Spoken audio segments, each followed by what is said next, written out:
السلام عليكم، مرحبا بكم في قناة مطبخ مرضى السكري، القناة لعودتكم أنها تقدم وصفات ونصائح لأصحاب داء السكري.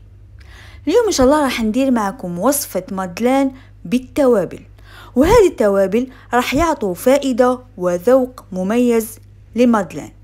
بطبيعة الحال راح يكون بدون سكر. إذا بدون إطالة نمر إلى مقادير وطريقة تحضير هذه الوصفة. كما راكم تلاحظوا مقادير بسيطة وقليلة، وكما قلت لكم هذا المادلين راح يكون منكه بالتوابل، لكن المكون الرئيسي لهذه الوصفة هو طحينة الجلجلان أو السمسم الأبيض اللي كنت حطيت طريقة تحضيرها في صباح اليوم، وراح نوضع رابط الفيديو في صندوق الوصف. نحتاج كذلك إلى 3 حبات بيض. أما بالنسبة للتوابل نحتاج نصف ملعقة كبيرة من زريعة البسباس أو الشمر، لازم يكون مطحون، ونصف ملعقة كبيرة من حبة الحلاوة أو اليانسون، نفس الشيء لازم يكون مطحون. نحتاج كذلك ملعقة صغيرة من الخل وملعقة صغيرة من بيكربونات الصوديوم. إذا نمر إلى طريقة تحضير هذه الوصفة. إذا أول خطوة وكالعادة ناخذ صحن اللي راح نمزج فيه جميع المكونات المذكورة. نضع 3 حبات بيض، ومن الأحسن يكون الحجم الكبير.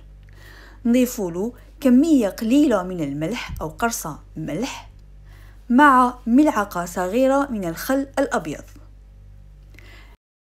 والآن باستعمال الخلاط الكهربائي راح نضرب البيض لمدة 2 دقيقة. كما راكم تلاحظوا أنا هنا سرعت في الفيديو، لكن خذيت وقت حتى ضاعف حجم البيض. ودوك تلاحظوا القوام كيفاش حيكون، يعني حيكون نوعا ما ثقيل. وكما لازم تعرفوا أنه هذه الخطوة لازم نديروها، يعني لازم نضربوا البيض جيدا باستعمال الخلاط الكهربائي، ما نقدروش نستعملوا الخلاط اليدوي. وهذه الخطوة هي أهم خطوة في تحضير هذا المادلين، لأنه هذه الخطوة هي اللي راح تخفف المادلين ويصبح هش وخفيف. دوك تلاحظوا قوام البيض كما قلت لكم خذيت مدة 2 دقيقة حتى أصبح بهذا القوام. الآن راح نضيفوا نصف ملعقة كبيرة من زريعة البسباس اللي قلنا عليه هو الشمر، ونصف ملعقة كبيرة من حبة الحلاوة اللي هو اليانسون، بشرط لازم يكونوا مطحونين. نضيفوا ملعقة صغيرة من بيكربونات الصوديوم. وأهم مكون في هذه الوصفة هو الطحينة. خذيت هنا كوب من الطحينة، طحينة السمسم أو الجلجلان.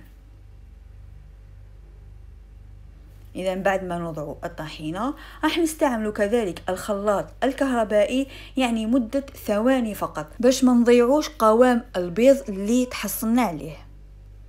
كما راكم تلاحظوا طريقة جد سهلة وبسيطة.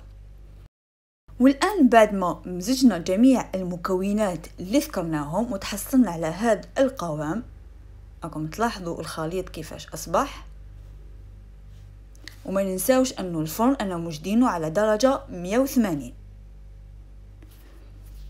المرحلة الأخيرة حنفرغ الخليط في القوالب. راح نستعمل هذا النوع من القوالب، كما راكم تلاحظوا هذا النوع اللي يعني ندهن فيه بقطرة خفيفة من الزيت، يعني باش نتجنب أنه الحلوى تلصق في القوالب. الآن بعد ما دهنتهم كامل راح نفرغ الخليط في كل فراغ. أما بالنسبة للكمية نضع ما بين ملعقة إلى ملعقة ونصف. بالنسبة لي وضعت ملعقة ونصف وكانت كافية لكل حبة، يعني بخطوات سهلة وبسيطة راح نتحصلوا على مادلين بالتوابل رائع. والآن بعد ما كملنا الكمية كامل راح ندخلوا المادلين للفرن على درجة 180. مدة الطهي تستغرق 12 دقيقة، يعني 12 دقيقة كافية باش يطيب المادلين.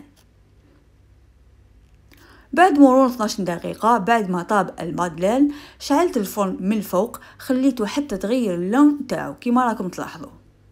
وهذه هي النتيجة اللي تحصلت عليها.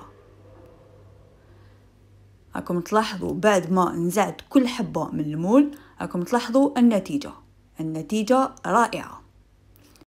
يعني شكله يشهي كما راكم تلاحظوا، يبان انه خفيف، والذوق متأكدة انه حيعجبكم.